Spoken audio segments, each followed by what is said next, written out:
What's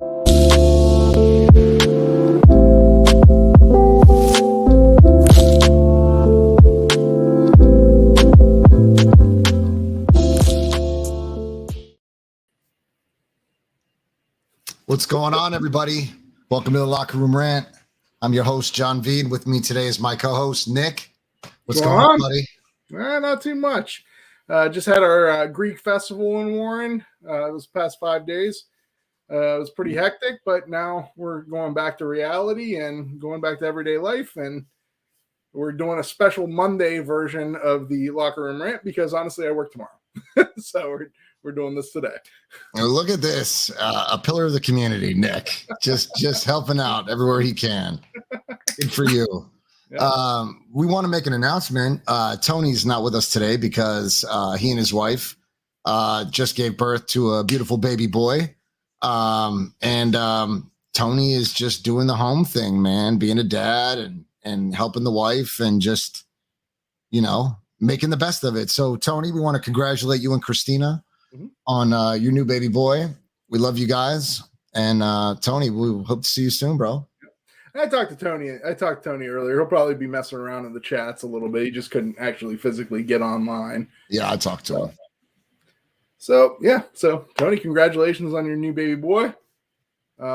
Sure you're up every couple hours doing something, whether it's feeding or doing the diapers or something like that. So, yep. What's up, Kirk? How's it going? Izzy, how you doing? So, Kirk, what's up, bro? Good to see you, Roy boy. It's been a while, my man. It's been a long time, actually. Izzy, good to see you, family. My wife Allison is here. Who else do we got? Bash, what's up, brother? I'll get a. Go ahead, Nick. Lead us off. So yeah, football it's close. It's so close you can taste it. It's so close. Training camp literally just started. The veterans, I believe, report on Wednesday. A lot of the Browns veterans have already been there, so there's already videos of Deshaun Watson throwing dimes. So, I mean, it's here. It's upon us. We're getting into it shortly here. So, throwing dimes. Yep. Jesus. Throwing dimes. Yeah, we'll see. Yeah. We'll see. But yeah, it's getting upon us right now. We're a couple weeks from preseason. So camp, man. I'm ready for camp. I'm ready for camp, bro. What are you talking about preseason? I want to get through camp. I want to get through camp healthy. I want camp battles. There's specifics that I'm looking forward to. Niner fans are looking for any way of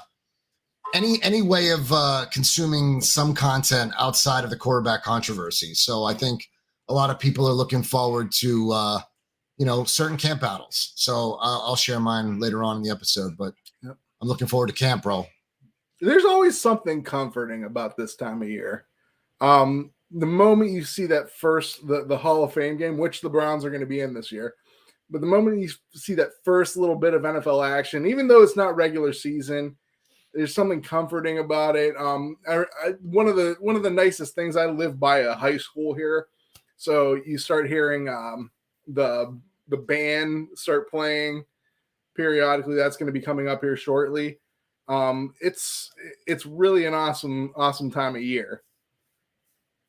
Weather's typically nice, and then it starts to get shittier as time goes on. But this is probably my favorite time of the year right now. Like what's going to happen around the August, September time. What about you, John? I've kind of just been broken down by the quarterback controversy. It's not fun. John, it's not fun. How are you getting broken down by the quarterback controversy? You've literally had a quarterback controversy since 2019. It's exhausting. It's going on 4 years. I figure you'd be used to it by now. I'm not used to it. I don't even like that. I don't want quarterback controversy. Like, my team has so much more to offer than just quarterback controversy, bro. And then throw in Sam Darnold into the mix. Like, it's exciting, but it's also daunting, and I'm tired of it. Really, honestly, I'm tired of it. So let's talk a little bit about what you expect to see out of some of your draft capital. Who are some of the guys that you invested in, and what camp battles are you looking forward to? Well, first and foremost on the Browns, and Izzy, on what you said here right now, we're actually going to talk about the running back compensation here in a little bit, so we'll get to that. But in terms of what I want to see who's going to step up on the interior defensive line. So we got Dalvin Tomlinson. That's a huge upgrade from what we had. We could have just had Dalvin Tomlinson last year and not had another one and been better. We could have just had an empty guy there, just a spot, and we would have been better with Dalvin Tomlinson. So, but I want to see who comes up next. Is it going to be Siaki Ika, the Browns draft pick? Is it going to be a guy like Maurice Hurst, a guy who's shown potential in the past but has had injury problems? Is it going to be a guy like maybe Elliott, who has been bad, but he's also young? Does he somehow turn a corner somehow and become a productive player? That's what I'm looking at. I'm looking at the growth of JOK. See how he does in the Schwartz offense. I mean, the Schwartz defense. And also we're looking at how good Deshaun Watson's going to be. Everyone keeps raving about him. So is he going to be the guy that we saw in Houston, or is he going to be a slightly lesser version of that? I don't know. I'm hoping, and I assume he's probably going to be somewhat closer to the Houston version, but we don't know till the actual product goes on the field. That's wishful thinking, but time will tell. Time will tell. It's more probable that it's going to happen than not. I think your defensive coordinator is more exciting than anything that you guys are offering right now. I know that you're excited about position battles. I just think that if I'm a 49er fan, or even an NFL fan of all 32 teams, but this year specifically, we play you guys. So if I'm a fan of the NFL and I'm looking at the team, the Cleveland Browns, and I think Stefanski's coming back as head coach, but now he is complemented with a new defensive coordinator in Schwartz, right? Mm-hmm. Are you excited with the potential blitz packages that Schwartz will bring? Because I know in the past, you were not satisfied with the amount of blitzes that the Browns were throwing at quarterbacks. And I mean, that being said, you didn't really have all that many weapons. You had Clowney. Dude was injured a lot. Your beast in Garrett is double teamed almost every other play. So I'm kind of curious to see what Schwartz does with this defense. They've been a stout defense on paper since 2019. And they've been irrelevant. See, here's the thing. People misunderstand having talent for having a good defense or having a good unit. If you're going to say that, they could be the same for the offense. Let me put an example for you. The Rams won the Super Bowl the previous year. All right. What did they lose coming into the season? They lost a couple offensive linemen, one of which is a Hall of Fame left tackle. You would still think they got a lot of talent on their offense. They got Stafford coming back. They got Cooper Kupp. They got Cam Akers, who's supposed to be this is a second-year running back coming in. They're supposed to be a really good offense. What happened? They stunk because they didn't address the offensive line. And Cam Akers wasn't quite ready, or he just wasn't that good enough, or the injuries caught up with him. But you don't have a solid piece at one position. It can wreck your whole entire unit. The Browns haven't had a good defense in the past 2 years because they haven't had good defensive line play. Let's stand alone from Myles Garrett. Myles Garrett was the only good defensive lineman they had. Now Clowney's good, but Clowney also if he's not motivated, doesn't particularly go his hardest. And he even said he took plays off. He didn't like the fact that he thought that they were giving preferential treatment to Myles Garrett, putting him in better situations, which is absolutely blasphemy because the guy gets triple teamed every time. Okay, and they're all over the defensive line. What's that? They moved Garrett all over the place to try to generate some pass rush or some resemblance of a pass rush. Clowney just was inadequate, and that's why I'm not interested in Clowney. I've never been a fan. I don't want him on my team. I know he's out there. I don't want him on their team. Want him. I don't want anything to do with him. I don't think anyone wants him on their team. That doesn't mean he's not a good player. Like, he's a good player, but like only when he wants to be a good player. I don't think the guy likes football at all, to be completely honest with you. I think he's just talented. But I'm interested to see, Nick. I'm interested to see Schwartz and staff. But I want to see these position coaches and what they get out of these players. That's something that the Browns have been failing at miserably. Over the years, dude, you guys, let me finish. Go ahead. Over the years, you have not been able to develop talent. The staff has been shit. So you've had pieces. You had one of the better you had some of the better secondary in football, and you still produced zero. Still struggle in the division. You still might struggle in the division, depending on how well Watson comes out. Last year. Huh? We were 3-3 in the division last year. Nick, I mean, my point is, you didn't make the postseason. Sure. That's a loss. Sure. It's irrelevant. You didn't make the postseason. I don't care what you've done. Your division got better. The Bengals got better. The Ravens got better. They added Odell. I don't think Odell's becoming better. I think it just depends. Odell, for the money that you give him, I think he's a detriment.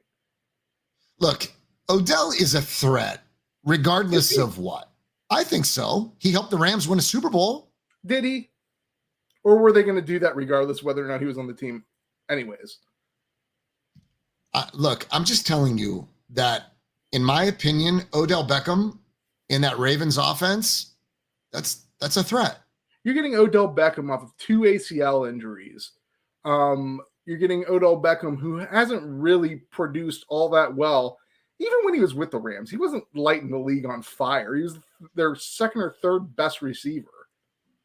Like, I mean, Odell Beckham, everyone talks about how good the Ravens have gotten. I don't get it. I don't get where they think the Ravens have gotten any better.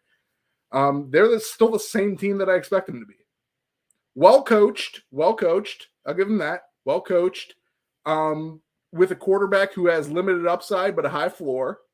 And you have to play your best ball against them or you'll lose, but they're beatable. Are you salty?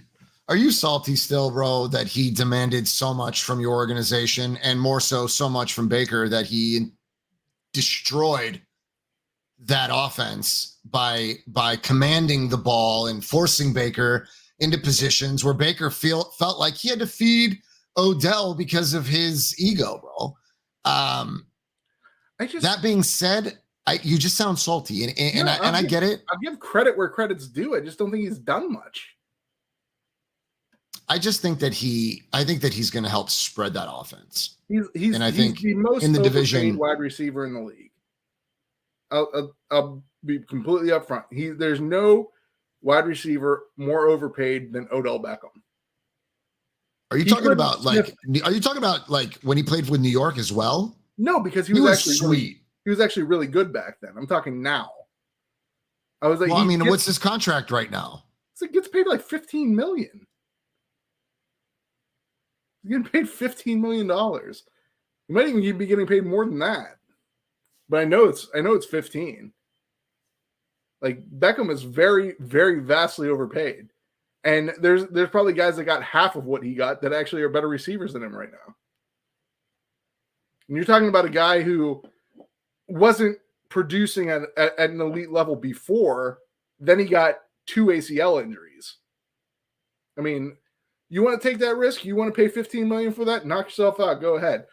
I'm telling you, I don't think it's going to help out the Ravens at all. Not to mention, I don't think he's necessarily the type of guy that is a guy that Lamar Jackson would like. because you got to like actually like throw the ball to him. Granted, you can't.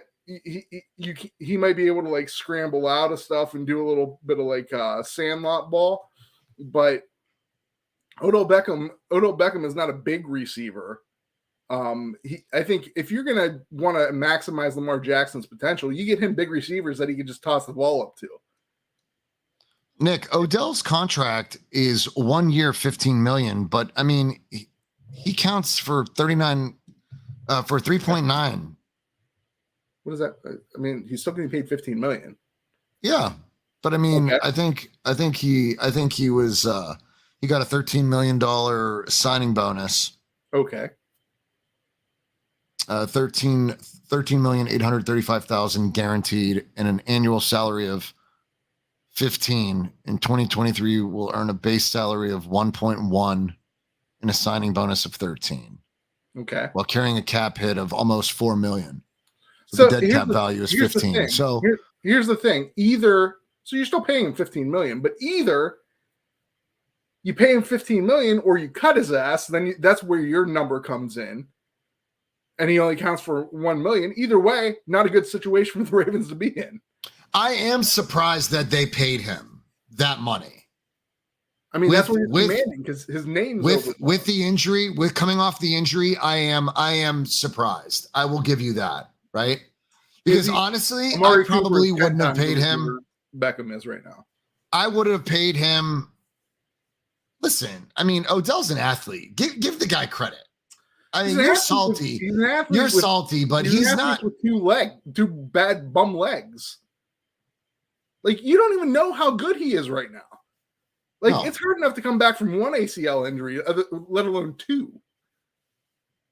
Now, Odell is kind of a genetic freak. I will give him that. Maybe he's one of the guys who can do it, but I mean, that's hard to come back from. In theory, his contract should have probably been about 8.5 guaranteed.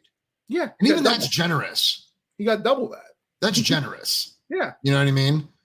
For 1 year, you're going to make $8.5 million, let's say. But this dude's making 15. Well, he's making 13. 13's fully guaranteed. So let's see. I'm sure there's I'm sure there's probably some, whatchamacallit? Bonuses, say it like incentives. But yeah, but anyone can get incentive. Technically, Deshaun Watson's contract's all incentive, and everyone gets all pissy over it. but in all actuality, money's money. I think that offense is pretty stout. And I mean, they're gonna throw the ball a lot. Who? The Ravens? Yeah. I intend to see, you know, who even knows what the game plan is for Odell, bro. I mean, they might throw the ball a lot, but it's not throwing the ball a lot like Justin Herbert throws the ball a lot. It's not throwing the ball a lot like Aaron Rodgers is going to throw the ball a lot. It's all going to be, most of Lamar Jackson's throws come off of sandlot type plays where he's scrambling around and finds an open receiver. That's why Mark Andrews gets so many goddamn yards, because it's all broken up plays and he finds his safety valve in a 6'6" tight end who's kind of athletic. That's why Mark Andrews is so valuable to Lamar Jackson. If I was the Ravens, I would go after bigger receivers. How is that any different than how Mahomes utilizes Kelce? Same thing. Because Mahomes utilizes Kelce. He doesn't necessarily do sandlot type plays. They're actually designed passes. Well, you've never seen plays break down and watch Mahomes scramble for something amazing. No doubt he does that. No doubt he makes it happen. I mean, what more do you want? But that's not Lamar's strong point. That's essentially what your boy Watson was doing in Houston. No, Watson actually is a disciplined, mechanically sound quarterback who's big. He's 6'4". I mean, he can run around a lot, but yeah, he is big and has a great arm. So, yeah, I mean, I don't think Odell on the Ravens scares me. The Bengals, they get better, yeah, but I don't know how better they got. Get better they address their deficiencies every year. But what deficiencies did they have? Offensive line. So I think offensive line was their biggest problem. But I mean, so we thought they addressed that last year, and it turns out they have the best wide receiver core in football. We agreed on this. Yeah, but they didn't get it. It didn't get better. It's just the same. It's just I think they addressed the offensive line. All right. That being said, like you say the Browns are going to win the division. You said the Browns are going to win the division. I think they will. I think their roster is infinitely more talented than the other rosters. All right. So where do you put the Browns in the AFC? The Browns in the AFC, I would put them and third. don't third, bro. I would put them third in the AFC. Yeah. You have them better than the Jets? I think I would have them the Jets and the Chiefs. I think they're better than Buffalo right now. Chiefs number 1. Mm-hmm. Bills? No. Bills? No. Okay. Bills. The Dolphins. I don't think the Dolphins are better than the Browns right now. Dude, the Jets, the Dolphins, and the Bills right now are better than the Browns. I don't think so. They've all the Dolphins. I can't remember if they made the playoffs or didn't last year, but they just skirted by if they did. Is this not a performance-based league, Nick? I don't know what your boy Watson is going to do. You cannot put your team at third. I'm expecting Watson to be somewhat similar. I'm expecting to win the Mega Millions. No, but here's the thing. Here's the thing. Here's the thing that people don't realize. You hear this on First Take and Undisputed and all this. I don't care. I don't listen to that shit. All these crappy things. They're like, the Browns season really hinges on Deshaun Watson. No, it doesn't. No, the Browns season hinges on the defense. Deshaun Watson has to be good. Like, he can't be awful. And I don't expect him to be awful. I think it's preposterous to expect him to be awful, considering how great he was. Okay? But he doesn't have to be what he was at Houston. Now, if he is, that's just cherry on top. He doesn't have to be what he was in Houston. He just has to be a guy who can get it down the field and put points on the board.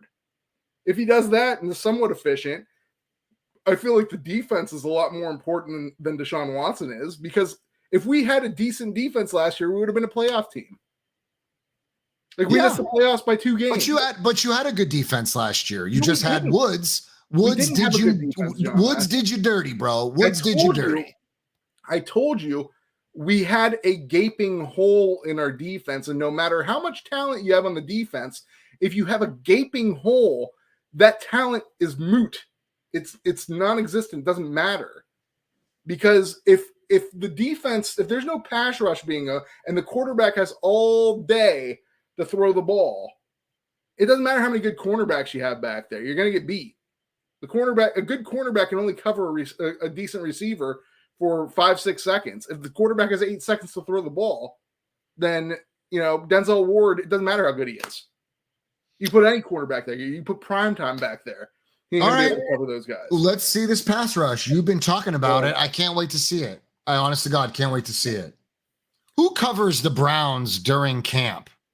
I want to check in on the Browns, and I want to listen to some of their content creators. I mean, if you want the content creator to go to, I want content creators that have field passes or press credentials, somewhere they can go and report and come back and I think break it down on their channel. So I think the hallmark of news, if they took him like as a news person, is Mary Kay Cabot.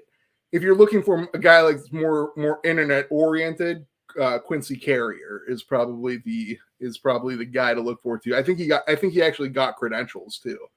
Either last season or this season. I don't want any talking face from ESPN or Fox. No, I want a legitimate content creator that talks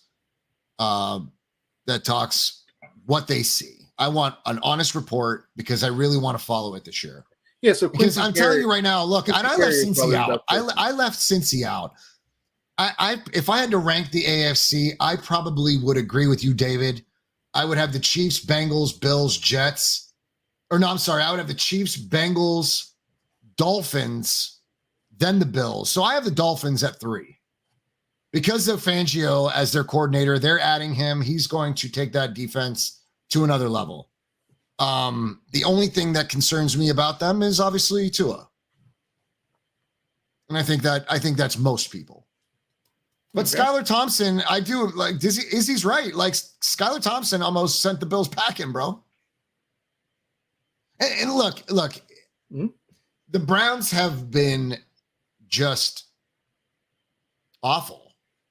Been awful. They haven't been off. So John. I mean, they're not winning the division. They're really not doing anything. They were the center of controversy. Now they put the shit behind where them. are they picking in the draft? Like where they pick in the draft is not awful. Like they were a mediocre team last year, and they're a mediocre team the year before. They were a somewhat good team the year before that. Nick, good teams compete for division championships, or I'm sorry, for conference championships. I mean conference championships, but when are you going to make it into the playoffs? That's a successful season in some cases. Okay, when you're progressing, when you're but then you regressed. Yeah. The last 2 years we regressed. We because everybody thought Baker Mayfield was the guy. We were mediocre. Mediocre to me is not good. To me is not good. There's like 2 plays. If 2 plays happen last year, we're a playoff team. Okay, I could say that about a lot of things. No, you can't. I can say if Jimmy made that throw in 2019 in the Super Bowl, we beat Kansas City. Okay, that's one game. I'm talking about the entire season. But I can name a couple of plays, right? Like I can name a couple of plays. But I'm talking about the entire season. If 2 plays go differently. If you consider the Browns a mediocre football team, you are not convincing me that they are good. You're telling me that they are just in the middle. They just stay in the middle.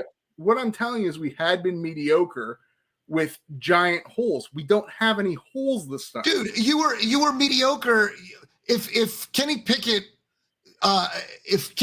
wins one more game, what are we talking about here, bro? I don't know. The Steelers, I don't know. I don't know that the Steelers are the worst team in the division. But you say we're awful. I'm telling you I said you've been awful. The Browns have been awful. That's empirically not true. We haven't been awful for many years. Look at how you lost football games.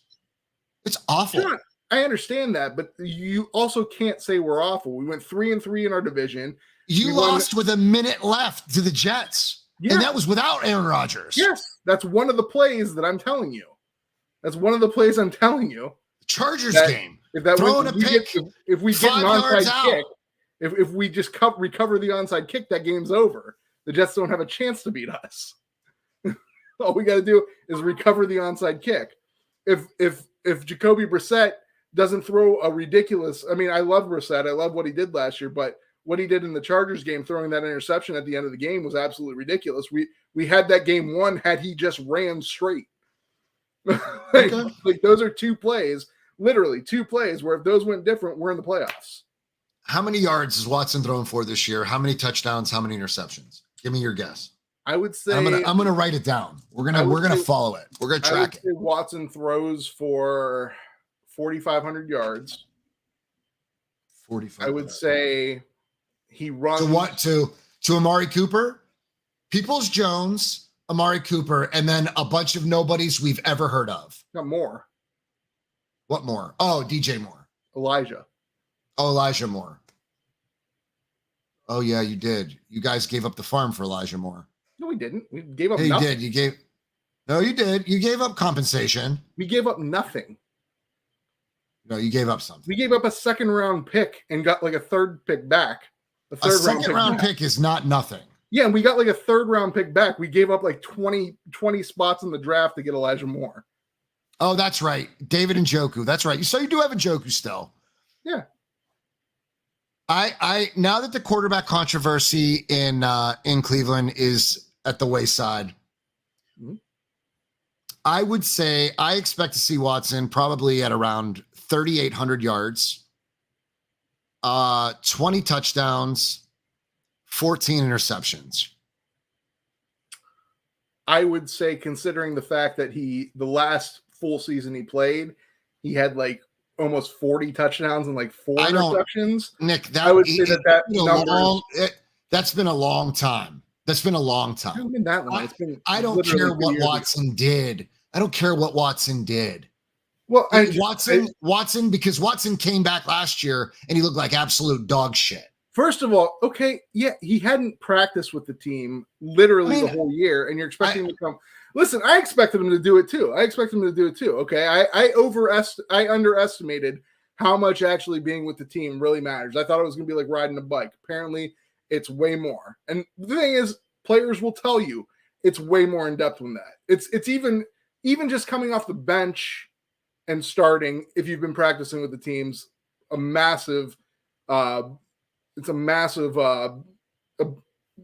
you're able to do more doing that than coming in straight off the street, because he wasn't allowed to practice with the team at all during that entire time.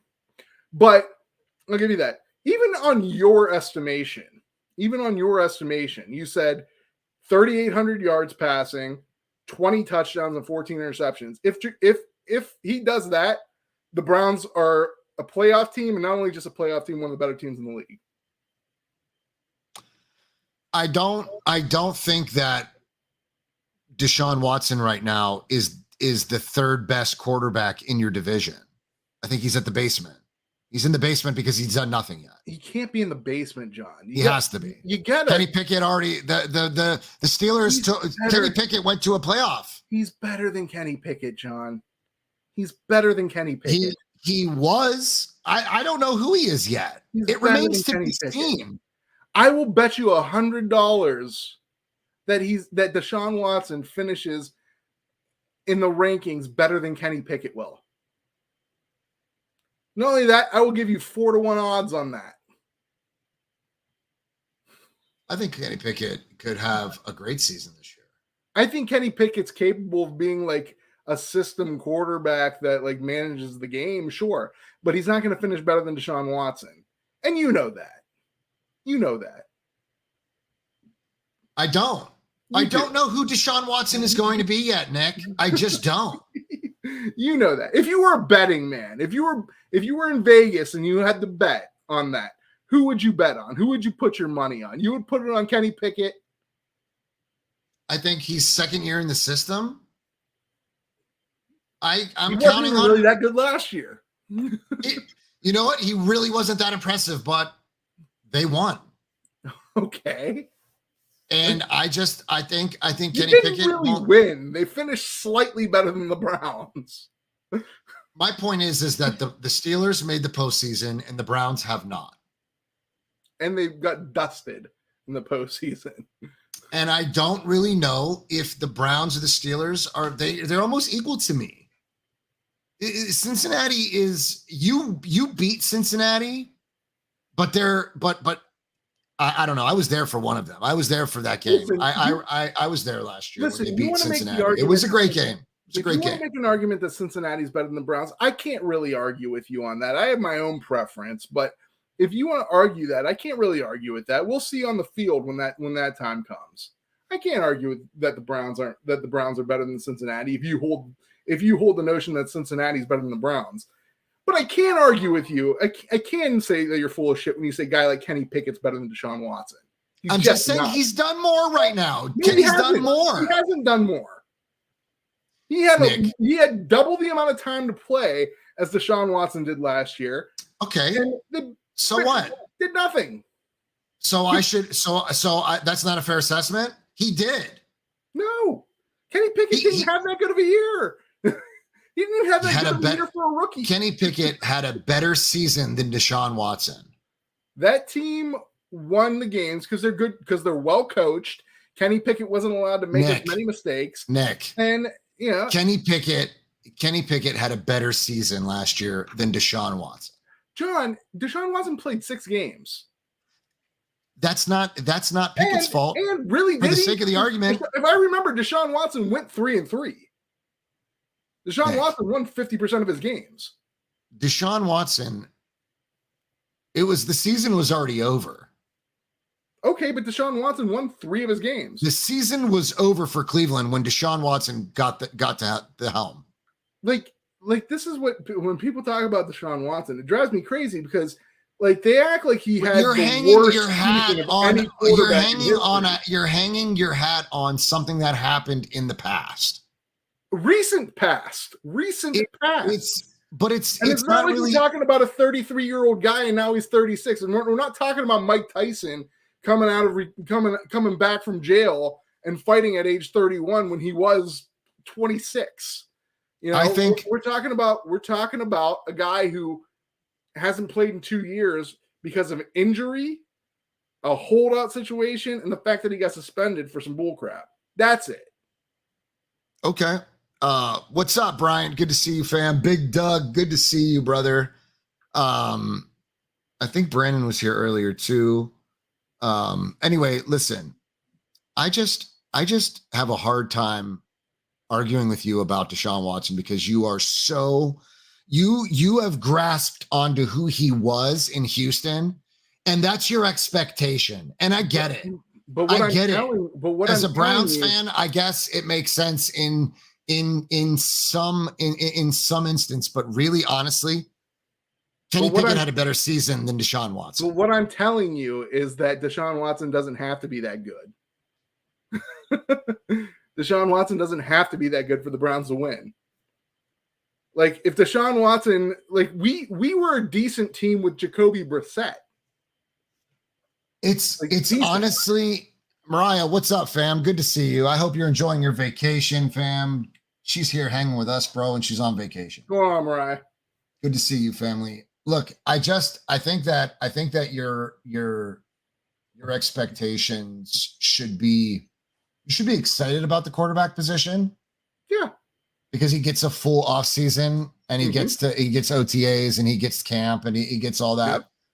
The chemistry is building there. But I mean, aren't you way more concerned for what Stefanski does? Because, you know, Deshaun Watson's only as good as his play caller. Okay. And I'm really not sold on Stefanski as a play caller. I have no problem with Stefanski as like an offensive like general. I have no problem with that.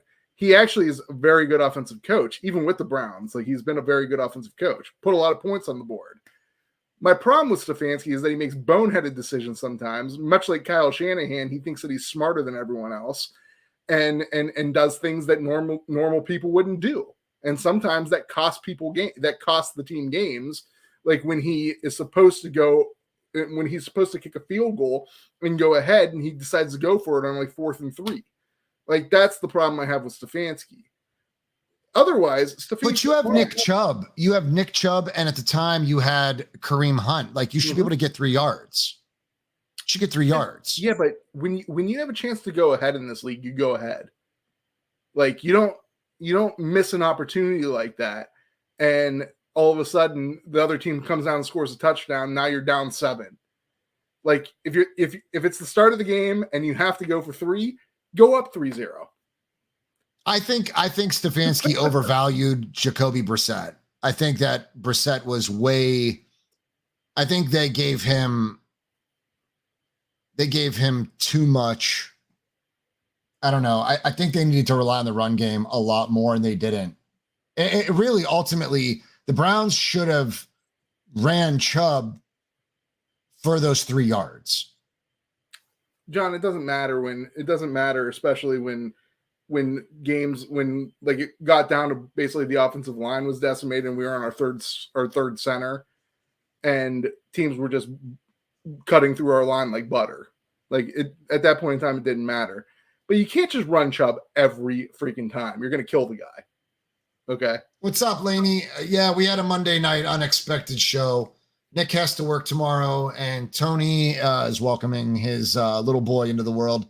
So we had a minor schedule. We weren't even going to have a show, but we decided we'd run it and just see where the chips fell. Nick, what's up? Good to see you in the chat. Nick.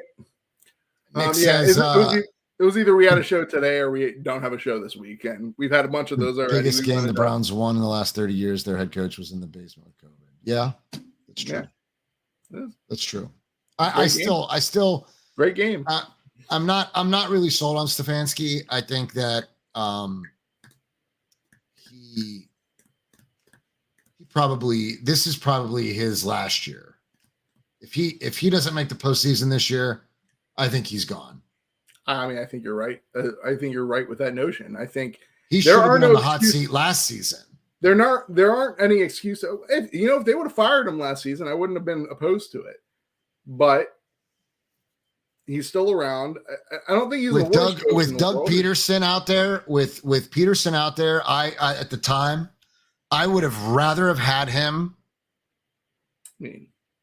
Then I would rather have Doug Peterson than have Stefanski. I don't think Doug Peterson's the greatest coach in the world. I really don't think that you give Stefanski this. You act like he's this ego-driven coach. See, that's the difference between him and Shanahan. Shanahan, I don't mind an ego, because to be a coach of 53 alpha men, you have to have a fucking ego. But if you're ego-driven, it's fucking reckless. Yeah. And that's where my problems with Shanahan lie there. He's ego driven to the point where he gets reckless. So is Stefanski. Stefanski's just a little nicer about it. That doesn't, just because he's nice about it doesn't mean he's not ego driven. He thinks he's the smartest guy on planet Earth, and there ain't nobody that can fuck with him. Yeah, but I don't get that vibe. He's not a great play caller. He's not even the top 20. I don't know how you don't get that vibe. I never see Stefanski and think to myself, oh man, dude, this dude's a great play caller. Like I don't fear Stefanski. I don't think that he's anyone in the league that anybody fears. I think he's an average play caller at best. Maybe it's because he has this reputation as an offensive genius. Maybe it's because the first year he was a head coach, he got coach of the year. Like, a lot of these make you think that you're some type of messiah when you're not. Like, I'm not those saying are personal accolades. Like, you should work and strive for those things. Yeah, and he got them super quick. If you get coach of the year, I don't think he's like, oh, coach of the year. I don't see him as an egotistical asshole. I just don't. He's not an asshole, but that doesn't mean he doesn't think he's smarter than everyone else. I mean, that's to me. He kept Joe Woods on when Joe Woods obviously should have been fired before last year. Joe Woods had no business being a defensive coordinator. But that's his buddy, and he wants his buddy around. He thinks, I'll have my buddy around, I'll still win. Well, you know what? You don't. Look, I'm hoping he got humbled. I'm hoping he feels the fire in his ass. And that's pretty much it. So are you going to stamp and seal this and mail this in that the Browns are the third best team in the AFC? I'm telling you, I see no reason why they shouldn't be. I see no reason why I shouldn't win the fucking lottery, Nick. Yes, because the odds of you winning the lottery are that there. It's proven numerically. You have like a 1 in a billion chance of winning the lottery. You have a better chance. I almost think that my chances of winning. I think that my chances of winning the Mega Millions are the same as the Browns being the third best team in the AFC. Their roster is better than any other team in the AFC, and the only reason I may give the Chiefs because they have a great organization, they have the best player at the most important position. I think the Dolphins are probably, if we're going to talk about skilled players, the Dolphins are probably the best team with the best players on the field. I mean, with the exception of Tua. I mean, I don't know. Now, you look at Cincinnati, because I think the Dolphins are balanced, bro. I mean, first of all, I will give you that they have better receivers. The wide receivers on the Miami Dolphins might be the best wide receivers, maybe like right up there with like the Bengals. I think them and the Bengals have the best receivers, and it's a long fall after that. But in terms of the rest of the team, that's the only position they're better than the Browns in. They're not better than the Browns in any other position. Offensive line, Browns. Tight end, Browns. Running back, Browns. Quarterback, Browns. Defensive line, Browns. Quarterback, question mark. Not question mark. He's better than Tua. He's better than Tua. I don't know that. I just told you Kenny Pickett was better. Kenny Pickett was better than Deshaun Watson last season. Okay. They're better at cornerback. So Tua was leaps and bounds ahead of Watson. Good night, Izzy. We'll see you, fam. Watson played 6 games at the end of the year last year. Tommy, what's good, buddy? Vince, I see you over there. Bash is here with us. Scott, cool Nick. Vince says, let the Brock show begin. Oh my God. Yeah, let's start talking about that. Let's start talking about the 49ers. I think the fans in here are tired of talking about the Browns. Okay. Hit me with your best shot, bro. What do you want? I don't know. You said the quarterback controversy is going on. Let's talk about it. I'm not quite sure that Brock Purdy starts the season week 1. He could go on the pup list for a little bit. What? I thought he was back and healthy. I mean, I think he's working out. I don't know that he's really throwing the football with any velocity. I don't even know if I really don't even know what to think about the Brock Purdy situation as far as whether he's physically capable right now. You know, to me right now, this is probably the most difficult for me because I'm so sick of it. I told you briefly, the quarterback controversy yet again is starting to sour. It's bothering me. There's a lot of Twitter, there's a lot of social media, there's a lot of Trey Lance doubters, and I get it. Trey's a raw prospect. I never ever doubted that, right? That being said, there's speculation that Trey Lance has really polished up a lot of his fundamentals, so to speak, right? Leg work. I feel like we keep hearing about this every offseason. Trey's he's gonna be good, man. I don't really know. I mean, I don't really know if he was getting the best quarterback coaching prior to Jeff Christensen. You know? I don't know. I don't know, but I think that Jeff Christensen, for whatever reason, and for those of you who are unfamiliar with who that is Patrick Mahomes' quarterback coach. And it's someone that Trey Lance has been working with. And I think that there's probably some promise here. I think that Trey's probably going to look a lot better, right? I think that Trey was just raw, like we said. But the kid's not going to get any better if he doesn't see the field. And I'm telling you this, and I've told you this, season in, season out. If the reps aren't there, what can I say, right? Brock Purdy put 8-9 games on tape, took this team to an NFC championship, and a lot of it was a fucking dink and dunk. A lot of it was dink and dunk, right? 49er way. The kid he's talented because of his experience. He just looks more comfortable. You got lucky. You got a younger Jimmy G with the last pick of the draft. Yeah. Here. There are no videos of Brock throwing, says Bash. He's a long shot to play this year. And I'm hanging my hat on that because I want Trey Lance to get an opportunity to go out there. Ready to go. I heard Brock Purdy is pretty much ready to start. There's no way. There's no way. There's no way. Like I heard he's going to be at camp. I heard he's going to compete at camp, and he's. And then I heard he was entrenched, and then I also heard Shanahan say that there's no plan A at quarterback this year. Yeah, there's just they listen. If Shanahan had his way, he would say to us, "It's Brock Purdy." He's face down in Brock's crotch. It is what it is. Hey, that Christensen, Vince, is that what you're saying? That Christensen, he coached Jimmy G? I don't know about that. I didn't know. I never knew that Jimmy ever. I never knew that Jimmy worked with Jeff Christensen. I mean, that being said, I at this point I stopped paying attention to a lot of things that Jimmy did. You know, I'm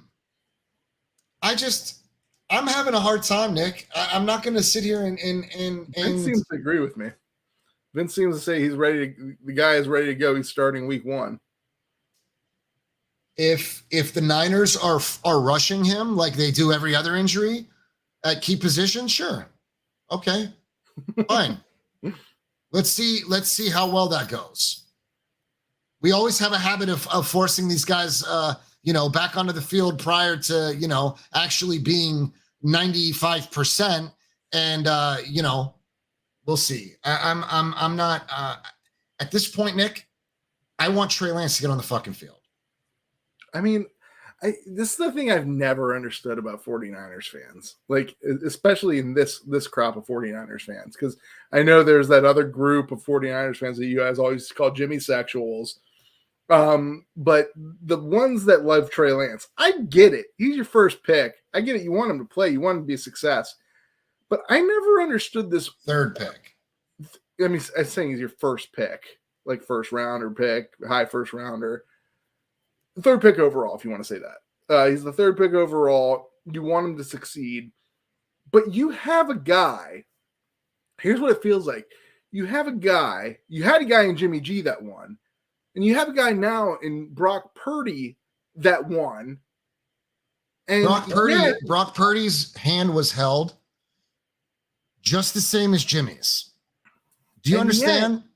They asked Purdy to do the same fucking thing. To dink and dunk up and down the field, bro. And McCaffrey changed everything. Because that's the 49er way. That's Shanahan's offense. Whether or not you want to admit it, that is Shanahan's offense. Well, I mean, I'm okay with it, but I also would like to see some chunk plays down the field to Brandon Ayuk. That's not. I would like to see somebody throw a deep ball and actually catch it. I want to see some great football. I'm tired of this fucking dink and dunk shit. It's cute. It works. It's a conservative. It's conservative, and we stretch the downs. We convert. Yeah, but it's good football. I just want to see something bigger. Understand? You're not going to get that because that's not Shanahan's model. Like we haven't had a quarterback that can throw the fucking football, Nick. We're going through the 7 years now. 6-7 years. Jimmy couldn't throw an accurate deep ball if it saved his fucking life. Well, Brock Purdy doesn't have the arm strength prior to the injury to throw a good deep ball. But he won. Okay. I never understood. It's almost. But we're not winning, Nick. We're not winning because of the quarterback. Do you see Patrick Mahomes?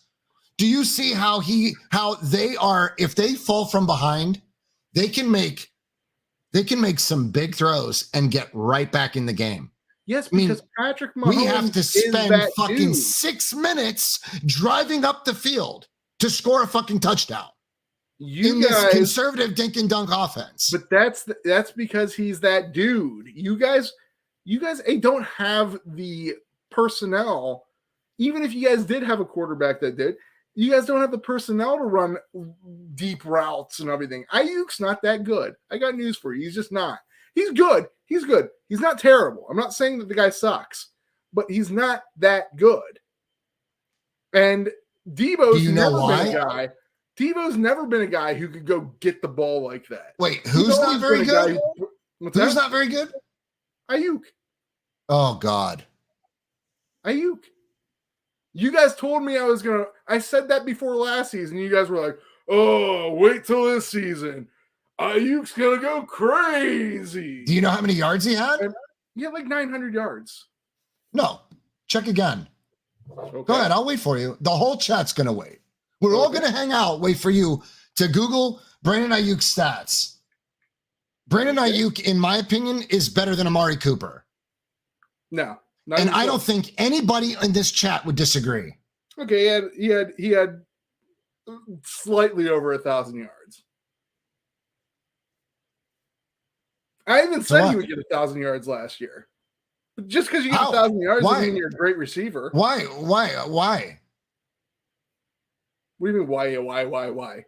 You have Christian McCaffrey, Deebo Samuel, George Kittle, and you have Ayuk. There's a lot of mouths to feed on that offense. Yeah, but a lot of skilled players. None of those guys that you just said are deep downfield threats.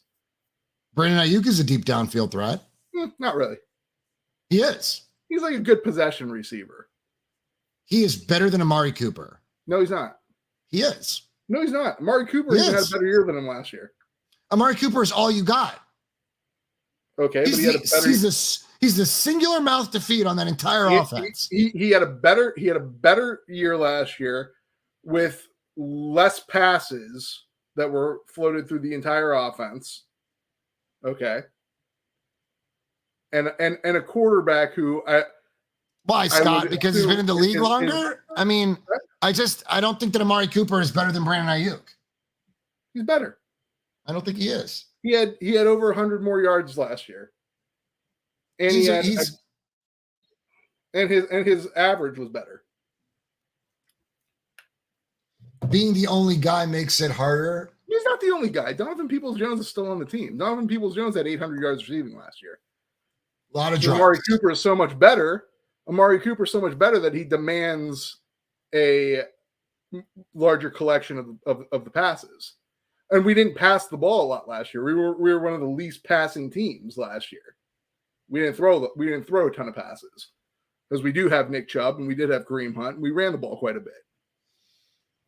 He's not even close to Amari Cooper. I'm dying on the hill that Brandon Ayuk is a better receiver than Amari Cooper. No, he's not even close. He's younger. Amari Cooper's a top 10 receiver. Brandon Ayuk doesn't even sniff top 10. He might not even be top 15. Probably not top 20. I could probably go down the list and name 20 wide receivers that are better than Brandon Ayuk. He's good. He's a good number two. Every team in the league, has two receivers. He last season was our number one wide receiver. In terms of passing, yes, because Deebo does other things. In terms of passing, because he's a fucking wide receiver, yes. Yeah, but he's not going to kick the fucking ball, right? Deebo's a wide receiver as well, but he does other things. Like receiving is not his main thing. Deebo had a terrible season, and he admitted so. He said, I had an awful season. He didn't have a terrible season. He had a terrible season for his expectations. Deebo walked to a microphone and said, I was awful. Well, he had a terrible season for his expectations. But he didn't have a terrible He was season. awful. He was slow, sluggish. He was awful. He put a very lazy brand of football out there. Deebo was just lazy. Actually, I'm looking at the stats. He did have a shitty season. He was awful. If I tell you the man said I was awful and you tell me, no, I think he was good, it's like a moot point, bro. I mean, he still had 232 yards rushing. So he had 900 yards, around 900 yards total. That is a little poor. I will say that. We are plagued with this quarterback controversy, and it takes away from a lot of great things that this team has to offer. Do you know that last year the Niners defense was the number one defense in football, and I don't think that they got near the recognition that they deserved because they were in this fucking shit show of a quarterback controversy between Jimmy, Trey, then Purdy. It was just bullshit. It was just quarterbacks getting hurt. It's just bullshit. But D'Amico coached his fucking ass off last year. Mm-hmm. Barely got recognition for it, right? Yeah. With the exception that he was the top coaching prospect in the offseason. Mm-hmm. But did he really get the credit? Do you feel like the 49ers defense got the credit that they deserved last year? Absolutely. No. Because it was fucking smothered in Trey Lance, Brock Purdy, Jimmy G. The 49ers defense is known throughout the league as a top defense. Not even top. It's known as a ferocious defense. But do these players get the recognition that they deserve individually? No, because it was all about the quarterback position. It's always about the quarterback position. Some do. Nick Bosa gets his credit. Fred Warner gets his credit. You know, it's like, I just want Kyle to be honest and be like, look, you know, like Trey is on pace to be our week 1 starter, or we're just not really, we're just not ready to put Trey out there yet. Like, just cut us fucking straight, dude. We've been through this shit long enough. I mean, I shoot us straight. I think he's trying to figure that out. Nick, he knows it. I think he's trying to figure that out. If Vince is right, if in fact that Brock Purdy is on pace for week 1, I'm just not ready to see, you know, Brock get handed the job. It just seems like, but you guys were ready for Lance to get handed the job. Like, Lance didn't do anything to earn the job. I mean, as far as we knew, Jimmy was on the way out. Like, yeah, Jimmy was disassociated from the team. But he didn't. Then all of a sudden they restructure this dude. He's the backup. But he didn't do anything to earn the job. They took a guy. They took the team. He's their fucking 3rd round pick. They spent 2 firsts. Okay. But you got a new guy in town, the guy who just took you to the NFC Championship game as a rookie. Okay, the guy's shown more than Trey Lance has shown. Why is it okay for Trey Lance to be handed the job, but it's not okay for Brock Purdy to be handed the job? I think it was just time to put. I think it was just time to put your. It was time to put your draft capital to work. It was time to start developing a quarterback, but they didn't want to develop a quarterback because they were winning. They didn't want to develop a quarterback. Yeah. Why would you intentionally lose? Why the fuck did you draft him then? That's what I've always said. That was my argument. Why did you take this kid? Why are you fucking ruining his career? I said that when you guys were talking about it. And like on Grant's show, it's like, how does this look? How does this reflect on the 49ers organization if Trey Lance had to seek coaching outside of the Niners organization to go see Jeff Christensen? And we're not sure if Kyle suggested that or not. But like Grant said, you know who's going to get the fucking credit for it? You know who's going to get credit for it? Who? It's not going to be Jeff Christensen. It's going to be Kyle Shanahan's going to get credit for it. I mean, I don't see Brock Purdy if in fact Kyle did not recommend Jeff Christensen for Trey Lance, then it's going to look pretty shitty if Trey was just like, look, I didn't really feel like I was getting it here. I don't really feel like I was getting the reps that I deserved. I think it's all Brock Purdy. It was all Jimmy G, Brock Purdy. You know, Trey's like, you know what? If everybody's going to be swinging from Brock's fucking nuts, then I'm just going to go see Jeff Christensen. I'm going to go polish my craft elsewhere. And I'm going to come back to camp and compete. What I'm saying is, I want it to be a fucking even fucking camp. I mean, I think if you're going to hand a guy a job, it should be a guy that went to the NFC Championship. I mean, like I said, you guys were ready to hand the job to Trey. He went to the NFC Championship because he had to do his job, right? He was the 3rd string quarterback. Yeah. And he won every game that he played in except the one that he got hurt in the first quarter. Okay. And we don't even know how the kid's going to be. I mean, I assume you're going to know that. I don't think they're going to put an unready Brock Purdy in the starting quarterback role. I think if they don't think he can play, they probably won't play him. But it just feels like, and it's always felt like, you guys would rather win with Trey Lance you guys would rather lose with Trey Lance as your quarterback than win with just some guy who's maybe not quite, he doesn't have quite the skills. Also skills that I kind of, I feel like are overblown on Trey. Like, everyone talks about how great of a runner Trey is. I've never seen it. I don't think that anybody ever said he was a great runner. I think they said he was the most mobile we've had in a long time since Kaepernick. Well, they were comparing him to Josh Allen, who is a great runner. Okay, but Josh Allen came into the league with doubt, right? They said he was inaccurate. He was a great runner. I mean, shit.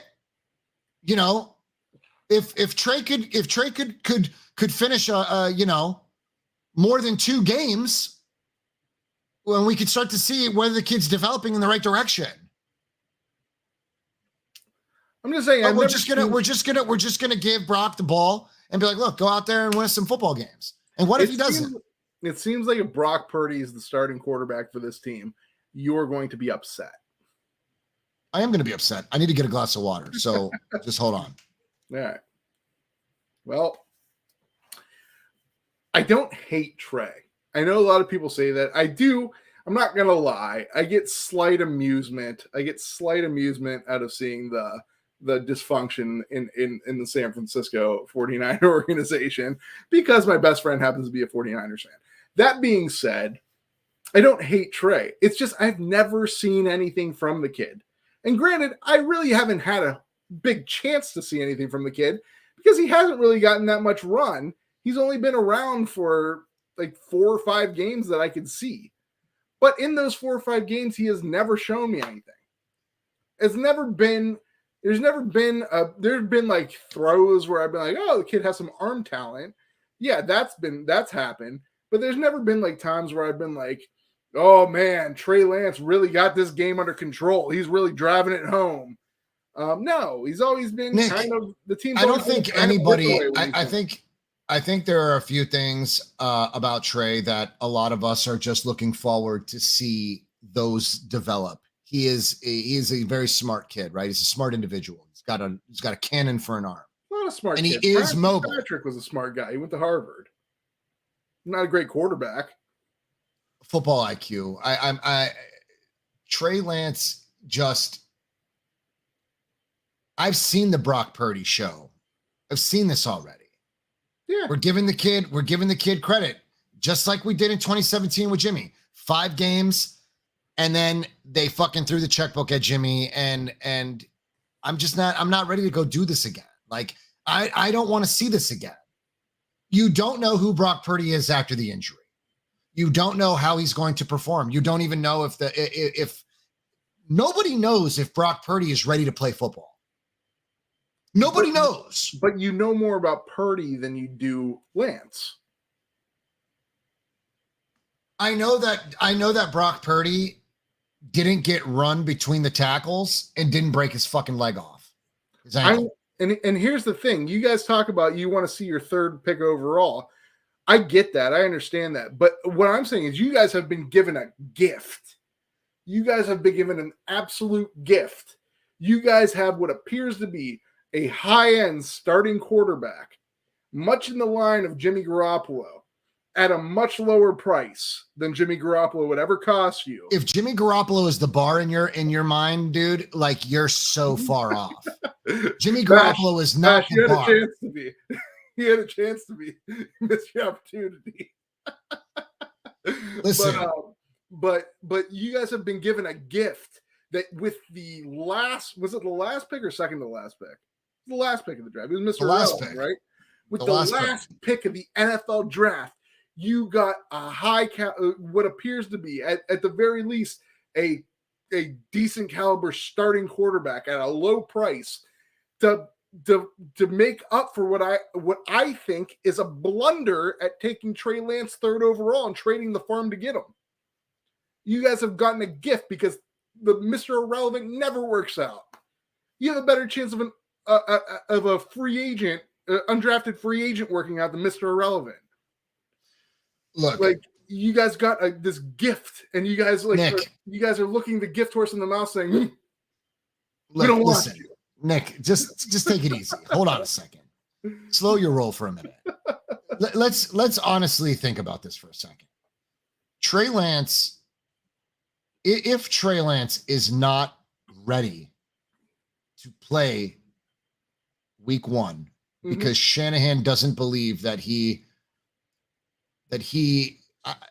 I feel like Shanahan never gave the kid a chance because he gave the he's kid raw. many chances. No. He got chances.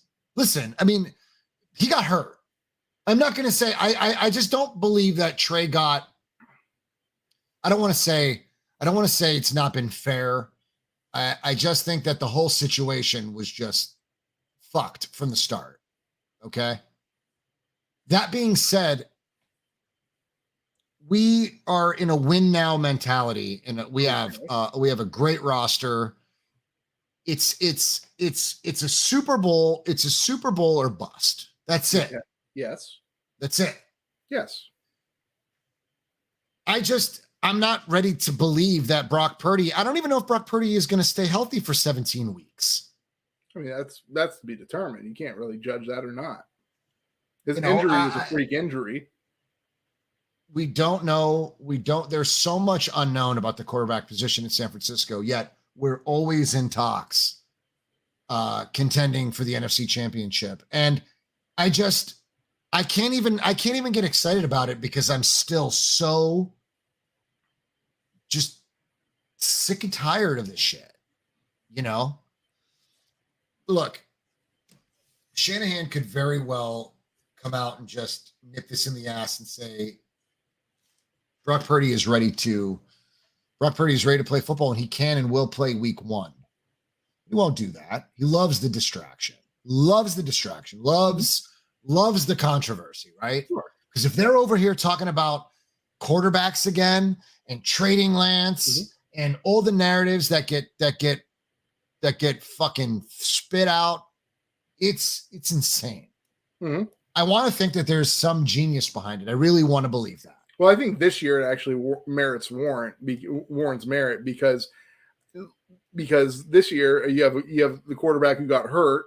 I'm pretty sure he's back. I'm pretty sure he's medically cleared, but is he going to be ready week 1?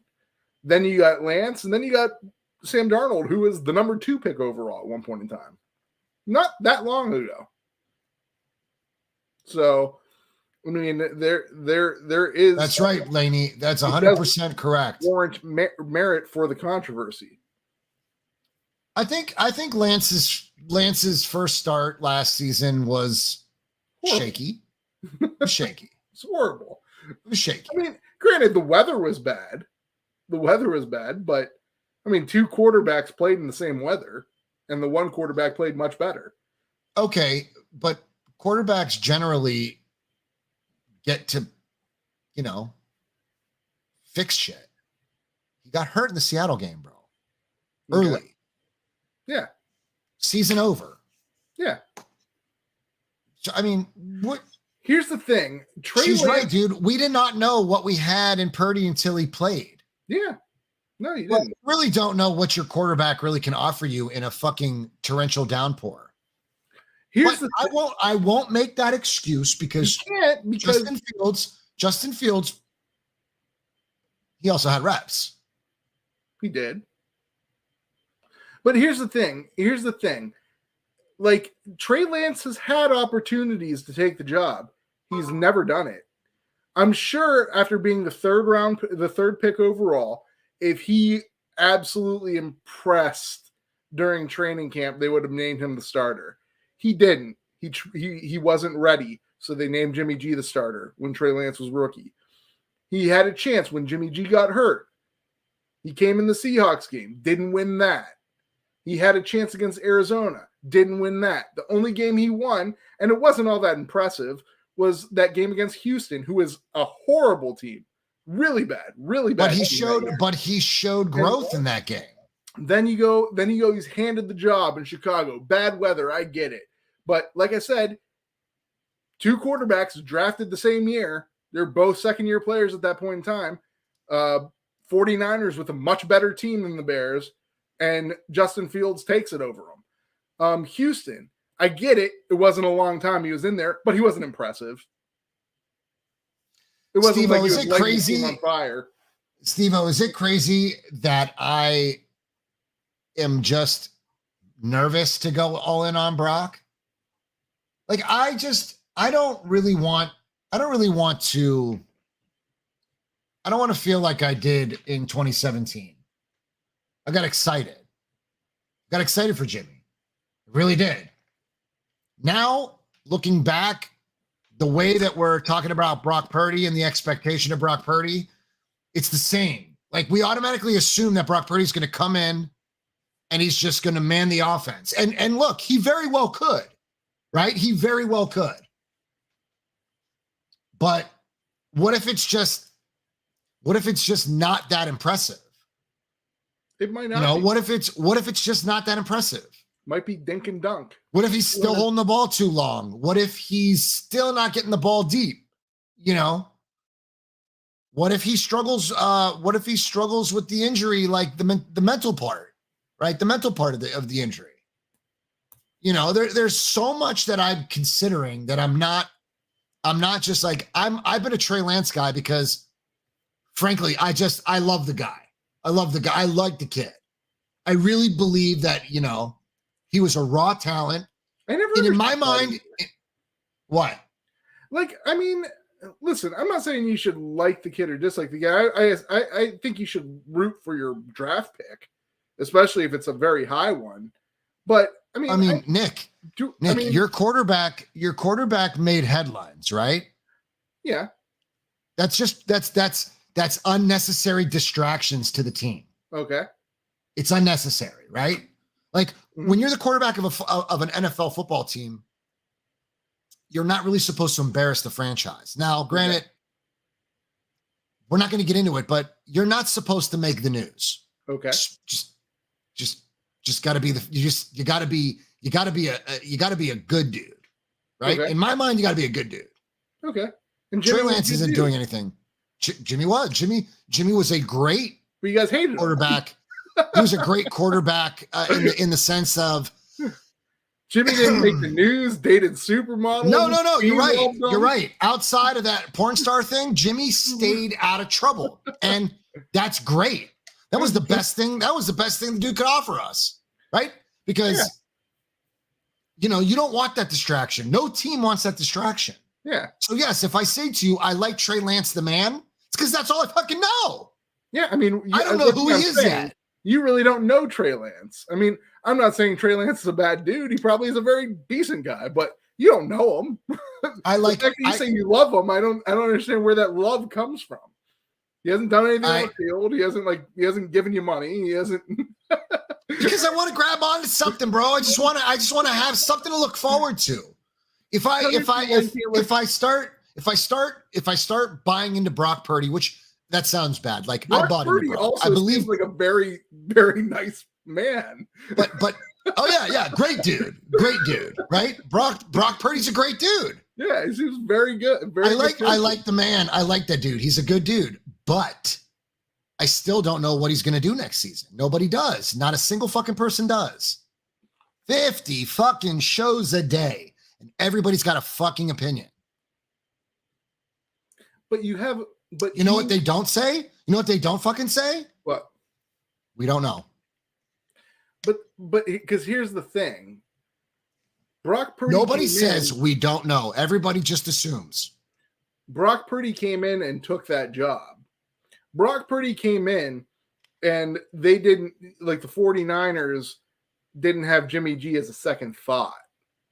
Like they're like, Jimmy G he's not our quarterback anymore. Brock Purdy is the quarterback. He's doing everything Jimmy used to do. Like Brock Purdy took that job. How far did it cost me? That level of thinking that you've got cost us a Super Bowl, cost us an NFC Championship game. I mean, but like I said, like he took that job. Brock Purdy took that job. Trey Lance was given opportunities to take the job and never took it. Yeah, Vince, I think it's fair to say yes, probably, because I think a lot of it is a lot of what I like Brock Purdy, but I want to know what we gave up. Did we give up a lot? Like in my mind, Vince, let me answer this for you in short, right? In my mind, Shanahan and the front office they've planted their seeds out there, right? Planted their seeds, get the fans talking, get the content creators talking, get all your ESPNs and all your Fox Sports, get those dirtbags talking about what poor development, how much they've fumbled this with Trey Lance and yada, yada, yada, right? When in reality, we as fans know that Shanahan and John Lynch admitted to the rest of us that Trey Lance was a raw talent, the high ceiling. They believed that. They took a swing. Did they over-evaluate the kid? Were their evaluations like a little premature? Maybe. But they still knew he was raw. So the expectation of him being this prototypical Josh Allen or look at it this way. The expectation from the fans was that Trey Lance should get on the field and play so that he can only get better with repetitions, right? Are you sleeping? What the fuck are you doing over there? I'm looking at something. All right. So they had this, the fans had this expectation that he will get better with reps. All along, Shanahan knows, you know what? The kid's just, he's not quite there. He's not quite there. Brock Purdy played in a Power Five conference, right? Mm-hmm. Played a lot more football. But he wasn't at a great, like a dominant school in the Power 5 conference. Was it Iowa or Iowa State, one of the two? What I'm trying to say is that he played a lot of football. Okay. Right? Mm-hmm. So the kid's more confident. Vince, I guess to answer your question, I probably would have a different feeling about the competition. But I think I should, right? Because that capital could have been spent elsewhere. We wouldn't be here right now. Yeah, you could have. I'm looking at the draft right now. You could have got a guy like Penei Sewell, who's awesome offensive tackle for the Lions. You could have traded up and got him. You could have got a guy like Devontae Smith. You could have got a guy like Jalen Waddle. Could have got Rashawn Slater, another good offensive lineman from the Chargers. Like, these are guys you could have got. You didn't even have to go up to get Slater. Could have got Micah Parsons. You could have got Patrick Surtain, J.C. Horn. Like, these are guys you could have got that would have been attainable for you guys. Yes, sir. If you were going to do this, if this was your plan all along, if we are too good to develop a quarterback, and that's any quarterback, too good to develop Justin Fields, too good to develop Wilson. If you were too good, you should have never taken a quarterback. Yeah. But Jerry, good to see you, fam. Coach Cruz, good to see you, bro. We're going to try to make Pittsburgh. I'm definitely going to go to the party the night before. Tickets are stupid for Pittsburgh right now. But yeah, I'm planning on it. Jerry, I think everything kind of went south when Shanahan missed the boat on Stafford. I'm just saying, could you imagine if Penei Sewell was on this team? It'd be rough for the rest of the league. So that's the thing. Like, that compensation could have been spent elsewhere and would have been huge. So I need this to work. I mean, but it's probably not going to. But Eureka, once again, the 49ers have found a fucking 4-leaf clover shoved up their ass, and they have a serviceable to good quarterback as the Mr. Irrelevant. Nick, if you can protect the football, if you have the measurables and you can protect the football, you can succeed in the system. You can, because it's so quarterback friendly that you just dink and fucking dunk. Do you understand that it's relative to like a high percentage shot in basketball?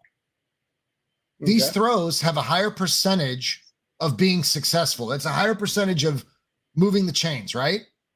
And extending the drive. Brock Purdy doesn't even really have the measurables. He's 6'1". Scary. Sure. Not good with that. Yeah, but he still does well. I thought Baker Mayfield was going to come into the league and do well. For a while there, he did okay. Baker Mayfield 6'1", cannon for an arm. I don't think he's 6'1". I think Baker Mayfield's 6 foot maybe. Okay, whatever. He's a short quarterback, right? Yeah. Cannon for an arm. Baker had a cannon for an arm and could throw one of the nicest spirals in football. Threw a tight spiral, threw a great ball. Accuracy, questionable. But his measurables were shit. Short quarterbacks, with the exception of some of the greats, and I don't even want to fucking go there. I don't want to attach Brock Purdy to Drew Brees. I don't want to hear this. I don't want to hear this shit. It's the kid gave you lightning in a bottle. Mm-hmm. You guys don't seem to like lightning, though. It's because we've been here before with the Jimmy Garoppolo contract, Nick. Mm-hmm. The guy played 5 great games. We threw a fucking huge payday at him. And Jimmy G got you a lot of success. Scott, Mahomes is 6'2" and just a magical quarterback, bro. Like that's not a good comparison. Mahomes is not a good comparison. You know, it's to me, it's like we don't fucking know what Brock Purdy is going to do. Yet we've got people out here talking about it, hundreds of hours of fucking content, and nobody fucking knows. It's purely speculative. That's it. We know about as much as we know about Brock Purdy and that arm as we're going to know right now. We're not going to know shit. Just not going to know. The whole point was you've been talking about week 1. Vince says week 1. I just want to know, is Brock going to compete fairly with Trey Lance and Sam Darnold and Brandon Allen in camp? I don't think so. But first of all, Brandon Allen's not going to get a shot. Why? Because he's not going to get the same shot as Trey Lance and Brock Purdy. Why? The Niners, this new quarterback thing that they added, that was the 49ers right there. That was the NFC Championship game. Okay. But he's not going to get a chance to start in the same way that Purdy, Darnold, and Lance will. Like, he would have to go, prove if they do about the same, Brandon Allen. You're telling me that Sam Darnold came to San Francisco with a pretty distinctive contract, okay? Yeah. Bring it up. And I'll explain to you my point. Bring up Sam's contract. Sam Darnold came to the 49ers because he's like, listen, Brock Purdy might not be able to play, and Trey Lance might not be ready to play. It's a fucking lane to QB1. Yeah. Yeah, I think Sam Darnold, and he's smart to think that. And he knew that Shanahan liked him, so they offered him a contract early. Yep. I don't know if he knew. I mean that was said kind of after the fact. Okay, so camp, we're going to see a QB battle between Sam Darnold and Trey Lance. I mean, unless Brock Purdy's in there. And then Brock Purdy, I think of Brock Purdy the way he handled himself last year. I think come on the show real quick, Tony. I think if Brock Purdy is if everything is somewhat equal, Brock Purdy gets the job. He has the upper hand. I think Darnold and Lance are kind of in the same boat. I think Lance may have a slight nod just because he's been with the organization for a while, and they did give up a lot to get him. But I think him and Darnold are kind of in a similar boat. I think the chances Lance has are diminished. I think Lance has to actually earn his thing now. And then the other guy's not going to get No. Trey Lance wants to earn it. Trey Lance wants to earn it. I mean, whether or not He's got absolutely no problem, no fucking problem competing for that position. Whether or not he wants to, or whether or not he doesn't, he's gonna have to. because I want him to. Because they're not. He doesn't have that aura about him of being the draft pick anymore. They already got a guy. So look at that contract. Look at this contract. Yeah, that's not a contract that you take. When they proposed this contract or negotiated this contract with his agent, are you telling me that a guy that could potentially earn up to 11.5 mil, agreed to a third string quarterback role on this squad? No, I've told you the exact opposite. So you're telling me that they pumped him up? They pumped him up and said, you know what? Come here, Sam. Compete for the quarterback one's position. Yeah. With these incentives, you can earn up to 11.5. Yeah. So that means that they offered this contract to Sam with the fear that Brock Purdy wouldn't make it week 1. Yes. Okay? Yes. And I'm supposed to believe that Sam Darnold is going to do a better job than Trey Lance. I mean, I think that's why they drafted him. I mean, I think that's why they signed him. You're saying they signed him to compete with Trey and see in camp? Yeah, they signed him. I think they're comfortable with Purdy, but they were uncomfortable with the injury. And they're uncomfortable with Trey, so they want reassurance.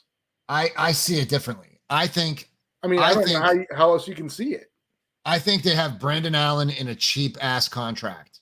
Okay. He's a perfect number 3. Okay.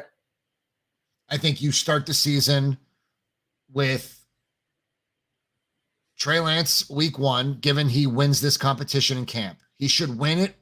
This dude needs to win this competition. I mean, I agree with you. He needs to. Whether is he going to? I have my doubts. I mean, you're not going to be the only one. There's a lot of people that doubt it. Okay. A lot of people. And I almost think it's by design. I almost think that it's all by design. But what's by design? Why would they because Trey Lance doesn't have to be fucking Joe Montana. He just has to go out there and do as good of a job as Brock Purdy did. He doesn't even have to blow your fucking socks off. He just has to be that efficient. But he has to be that efficient. He's not a good dink and dunk quarterback. That's where I hope that this off-season training with Jeff Christensen, just getting that right amount of touch thrown on the ball. I think that this is what I'm hoping is that this is what the guy's doing, right? You're training to get better at what you didn't do very good. I mean, that's what you're doing. That's what you should have been doing. I mean, you should have been spending. It doesn't mean it's going to necessarily work out. But either way, what are you talking about? People train with people to get better. What do you mean? I mean, you train with a trainer to get stronger, to lose weight, to get. I feel like every quarterback trains with somebody. It doesn't mean they fix all their problems. All of those motherfuckers play. Yeah, they get out there and play. Yeah. So Trey Lance has to fucking win this job. He needs to beat out Sam Darnold.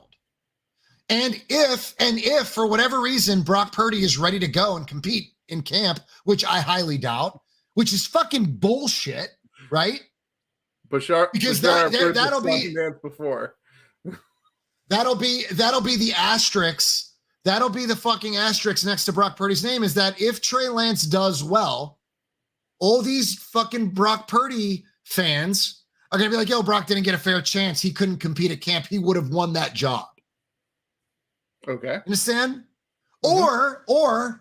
Or Shanahan could just come out and be like, based off the performance of Brock Purdy last season, he is going to be QB1. Instead, they say stupid shit like he's the leader of the clubhouse. Like, stop. Just fucking tell us point blank, period. Who is leading Who is, no, I don't even want to say leading because it's the same as leader of the clubhouse. Like, just fucking say it. I mean, I generally don't say it. Brock Purdy is quarterback 1, and Trey Lance and Sam Darnold are competing for quarterback 2. Who is Dink and Dunk content creator? Anyways, listen, I think there's actually a legitimate reason for why they're saying that right now, because I just don't think they know. I think they need to go through camp first. I think they need to see who plays well in the preseason. I think there's actually Scott, things they need Bayless. You are Nick Bayless. I think there's things they actually need to iron out right now. Like, I think it's a question mark at quarterback because you don't know if Purdy's going to be ready. I think if Purdy's ready, he has the upper hand. I don't think they're sold on Trey. I think that's why they brought Sam Darnold in. I asked you why you think they brought Sam Darnold in the first place. You still haven't really answered that. I do. I believe. I agree with you. I believe that it was to compete with Trey Lance. It was to give Trey fair competition because Brock Purdy would not have been fair competition. Mm-hmm. So yes, I believe that they brought in Darnold. You know, Sam Darnold was also drafted 3rd. Am I wrong? Second. So there you go. Actually, no, I take that back. I think Saquon was drafted 2nd that draft. Actually, I was just on the draft. Was Darnold drafted 3rd?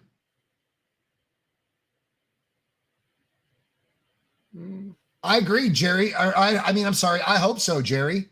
I want Trey to start, but I want him to win the job.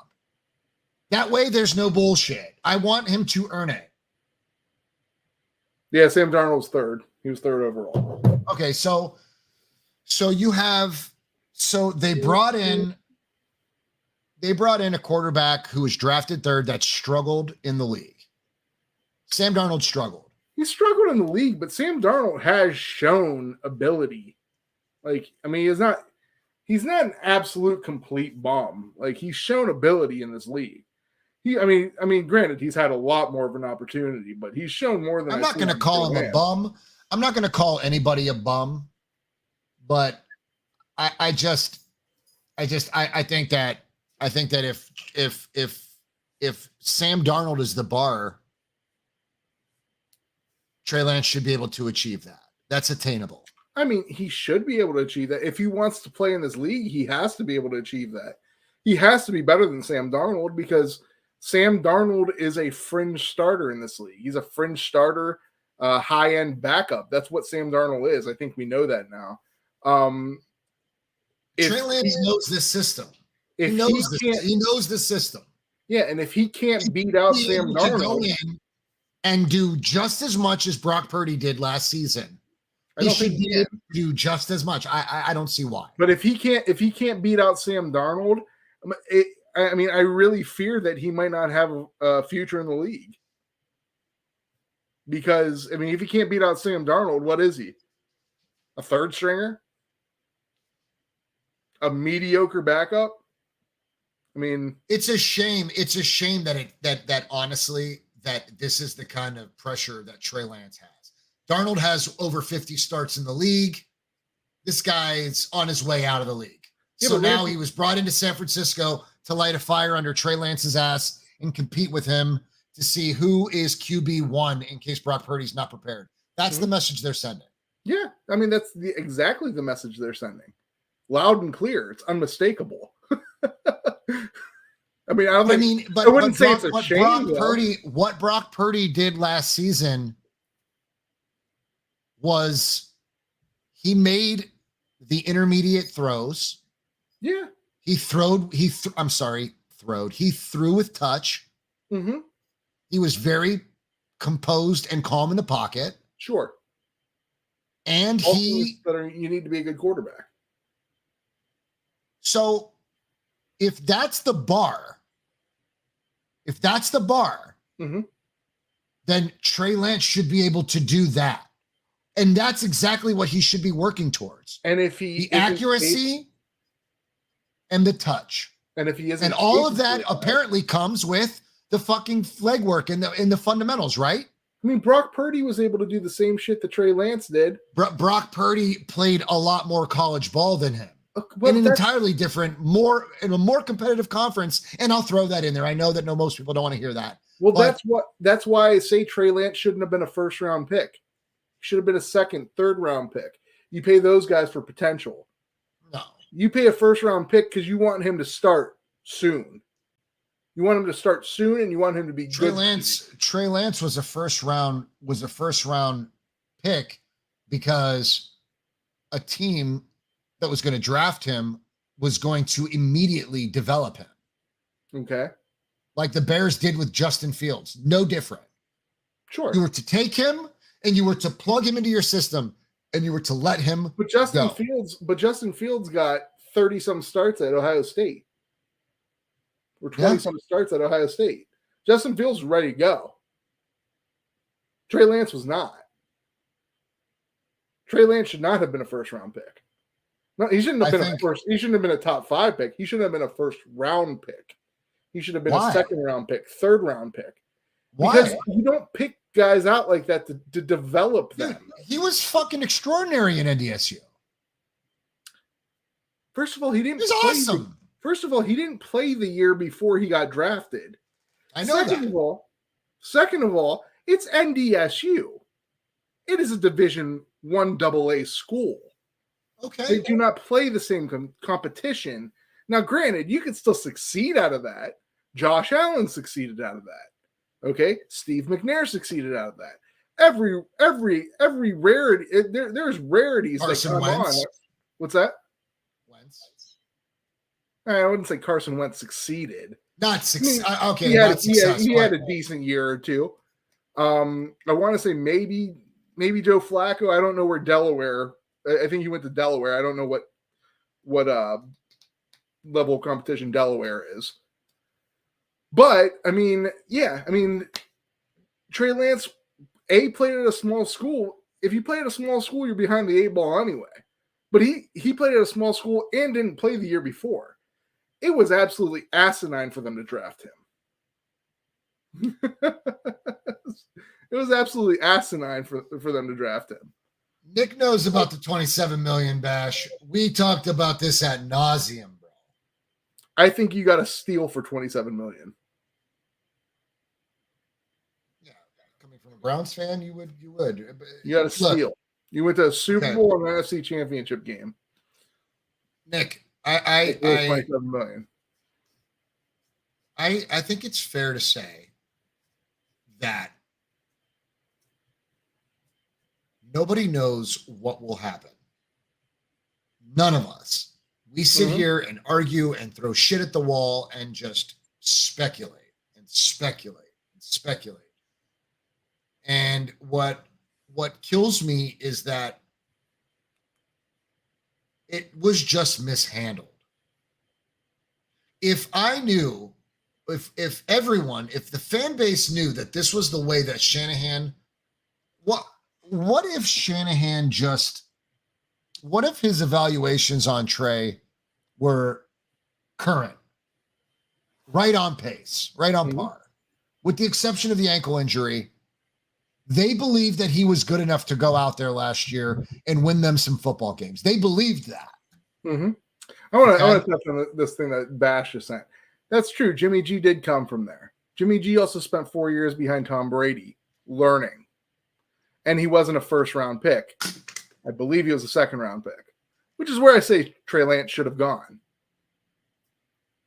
Okay. Look, I mean, that's your opinion and you're entitled to it.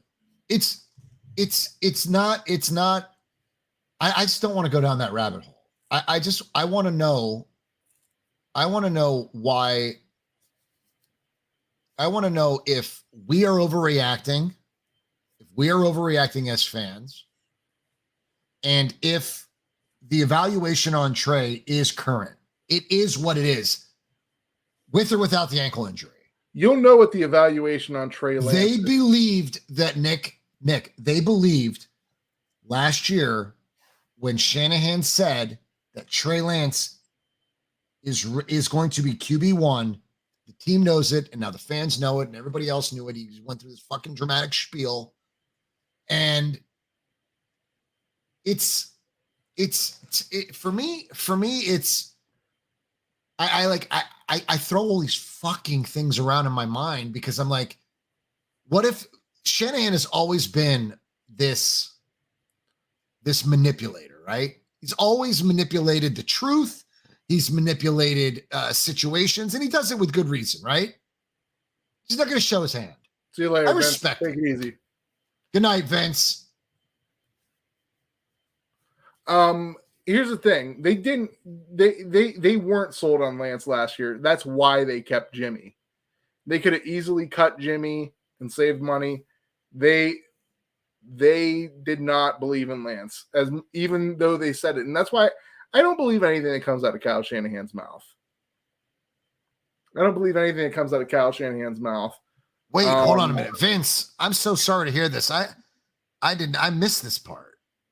I didn't want to touch on it because I know Vince just said it and I don't want to pry into it, but I'm very sorry to hear about that, Vince. Oh my God, Vince, listen, my man. We didn't know about that, so I'm so sorry. I had no idea, Vince. I did not know that that you had lost your wife, my man. Geez, I feel terrible. I did not know anything about it. My thoughts are with you, Vince. I appreciate you, my man. But yeah, they did save money, Bash, but they still kept him around for a reason because they didn't believe in Lance. I don't believe anything that Kyle Shanahan says. Kyle Shanahan can say he believes in Lance all the time. We'll know who starts. If we'll know he believes in Lance if Brock Purdy is 100% healthy and he names Trey Lance a starter. I highly doubt that's going to happen.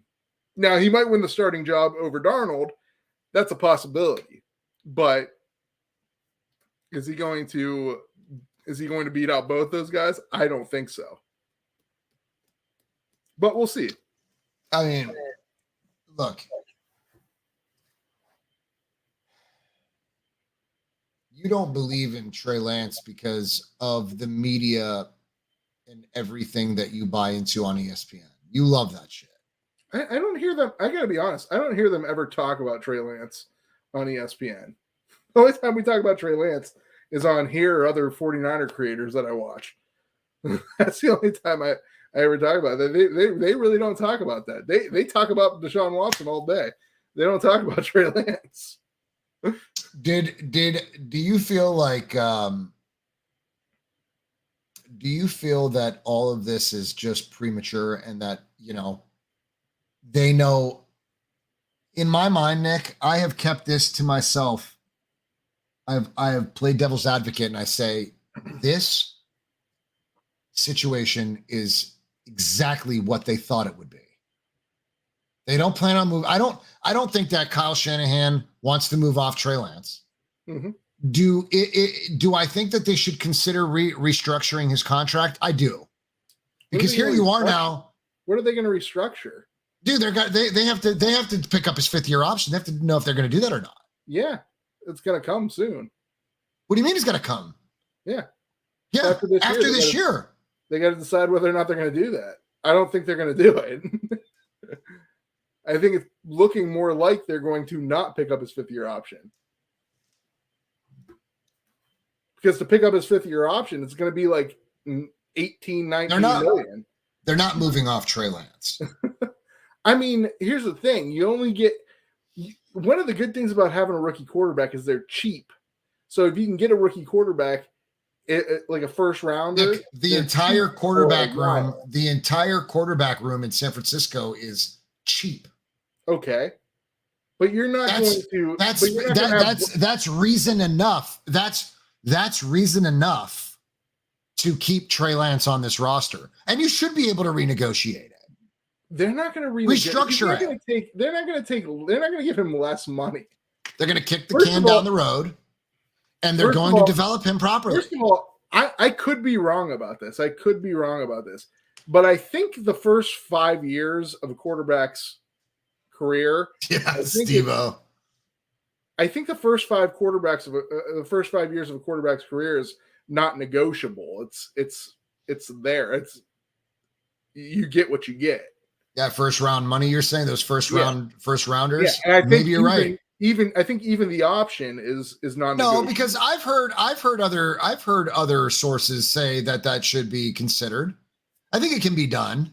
I don't know. I don't know how that shit works, but I'm pretty sure you might have to pay him for the 5th year and then restructure that contract. Unless maybe you just give him another contract.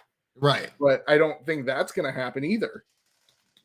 So you would risk moving Trey Lance for what could he earn you this year? A 5th round pick? I wouldn't move him. I don't think there's any reason to move him right now. But if you don't pick up the 5th year option, that means you're cutting ties. Yeah, after the 4th year. This year is the evaluation year. So he didn't play the first year. No. Last year was his 2nd year. And now is his 3rd year. After this year, you have to decide whether or not you're going to pick up his 5th year option. He can still play for you another year. Yeah, but if you're not going to pick up his 5th year option, he's just going to demand that you release him. Just cut me. I mean, he could demand anything he wants. He could choose not to play, but then he doesn't get paid. Or he could try and play and earn his keep. Maybe earn a different contract somewhere else. Yeah, I mean, like I said, I just don't like the thing. Do you understand that Wednesday when they report to camp? Yep. I will be so tuned in to whomever reports it the most accurate. The most accurate. But who's going to report it the most accurate? Probably Haberman Middlecoff. Like, I mean, those guys. Jesse Naylor's out there. I believe Aponte's out there. There's a lot of guys that are going to go out there. Jack Hammer's going to be out there. I think Kruger's going to be out there. Yeah, but I feel like you heard the same shit from them last year. Oh, Trey's looking great. All of a sudden, we just signed Jimmy G to be the backup. No, I think Ted will be there. I think there's a lot of concern. There was always concern about Trey Lance, and I don't think we were ever really getting anything accurate. Oh, Trey's he's peppering the ball down the field. He's making this great throw. All of a sudden, what they do, they run him up the middle 12 times. like I feel like we didn't get accurate reporting last year. So I would say, I mean, I think that last year there was still so much about Jimmy G. There was the distraction of Jimmy Garoppolo was taking it just took precedent. It was awful. You remember it because you were shoving it down my fucking throat. You were loving it. Pause. Oh my God, pause. It sounded awful. It was amazing. It was amazing what happened last year. Because you love Jimmy, bro. It's unbelievable. I never thought he would start with the 49ers again. And there he was, starting under center.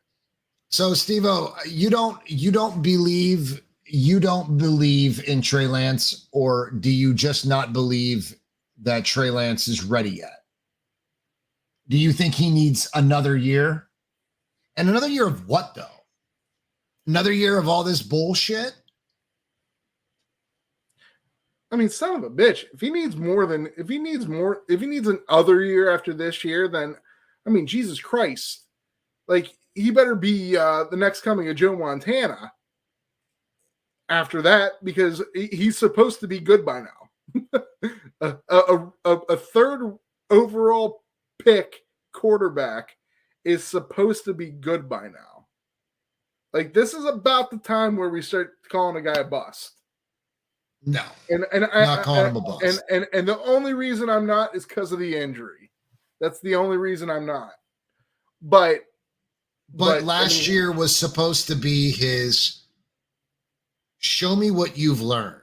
Show me what you've got. Show me that your development is progressing in the right direction. Yeah. Or he it's didn't do not. that. Or it wasn't. Or you weren't well. You played a whole season, or you didn't even complete the season because maybe you got benched for Brock Purdy. Yeah. And he Like, didn't. I want to know this year if you are the guy who I believe you could be. And he's got to win this fucking camp battle. Because if Purdy's not going to make it, Purdy's not going to make it for week 1, then it would be awesome if Purdy was potentially capable of coming back in like week 7. I mean, here's the thing. 100% healed and healthy. I mean, here's the thing. And depending on how well Trey Lance is doing by then, I just don't feel like, I feel like Trey Lance has gotten unfortunate things, but he hasn't not gotten a chance. Like, I don't feel like he's ever taken the reins. I don't feel like the 49ers were ever comfortable making him the sole starter of the 49ers. I think, they gave him the position last year, and then they were like, "Oh, we need a good insurance policy here. So we better get Jimmy. We better get you're Jimmy." You're saying coming off an NFC championship loss, they just put their eggs in one basket and said, "We believe in Trey Lance. He's the leader of the clubhouse. We believe he can win us some games. He's your week 1 starter." That was last year. Yeah, I think that was all bullshit. I think that they knew the pressure was on to start him, but they were looking for if he didn't succeed, they were looking relationship for a quick with out. Jimmy was severed at this point. Yes. So you had no other choice. Right? Yeah. They had no other choice after that. So you have to put your 3rd round pick out there. Third overall pick. But that gets misconstrued for he got handed the job. What fucking choice did they have? I mean, they could have. I don't like that in quotes. He got handed the job. They could have signed another quarterback. They could have brought a quarterback to compete, but they just handed him the job. They said, "This guy's our quarterback." I don't like that. I don't like that. I don't like that phrase. I can't stand it. Well, they did that to Trey last year. They handed him the job. But I don't feel like they were ever confident in him. I don't feel like they ever really truly loved what they saw. And I don't think they ever truly thought he was ready. I think they were under a tremendous amount of pressure from the fans, especially a certain sect of fans who really wanted to see Trey and really hated Jimmy. But they were like, you know what? We got an out to bring Jimmy back. We're going to do it. They could have easily done what the Browns did with Baker Mayfield. They could have easily unloaded him and had another team pay part of his contract and been done with him. They didn't. They kept him around for a reason. They kept him around because they were not confident. And it freaks me out that they were more confident keeping Jimmy around. They were not going to part ways with Jimmy. They must have literally begged him to drop his pants, like Bash said. They must have begged Jimmy to take a pay cut and sit behind Trey Lance this year. Probably, insinuating that, you'll get your chance. And I'm not saying the 49ers rooted for him to get injured. I don't think anyone roots for anyone to get injured. But I do think there was an aura of calm over them when Jimmy did come in that second game. I don't think the feeling was like, oh my God, we lost our quarterback. I think it was, all right, quarterback's back when Jimmy came in that second game. And you could even see from some of the players. Yeah, Kittle that's garbage. I can't stand that shit. Kittle looked ecstatic. That's fine. Debo looked ecstatic. Like everyone who is anyone on the 49ers offense looked absolutely ecstatic that Jimmy Garoppolo is now their starting quarterback. Juice was excited. He said he made a comment. he made a comment now back to 49er football or something along those lines, or something. We're going to play 49er this, whatever. If I had a decade in the league, I'd probably be ready to, be more competitive too. I don't know, man. I just, there's always going to be this fucking black cloud over Trey Lance because of the situation. And he didn't even put himself in that situation. The Niners drafted him to a team that was trying to win. Yeah, it really is not any of Trey Lance's fault. It was really just an awful thing to do to a kid that deserved to go to a team that was going to start him, let him work on everything that he needed work on. And 3 years later, at this point, he should have been ready to go elsewhere.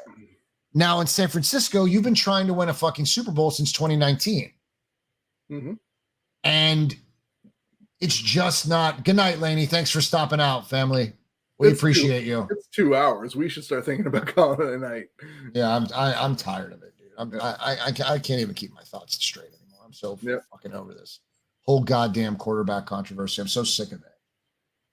Because it is so Steve-O, I just want to know, are you talking about tight end you last season? Because I thought Trey Lance went to tight end you this past one.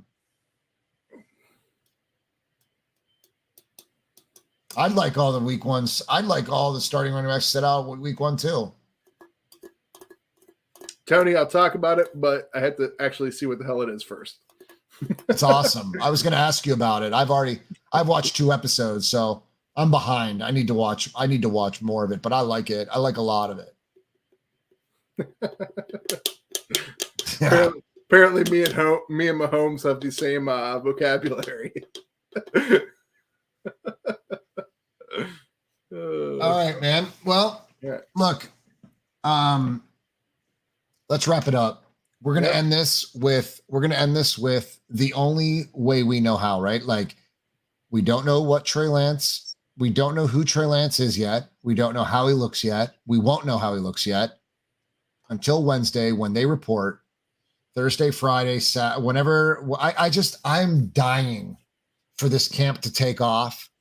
And I just really that's really what I want. I want an honest assessment, an honest evaluation of the good throws, the bad throws, all of it. I want to know how well Sam Darnold's doing, Brandon Allen, because I think Brandon Allen's a half decent quarterback. I think he's a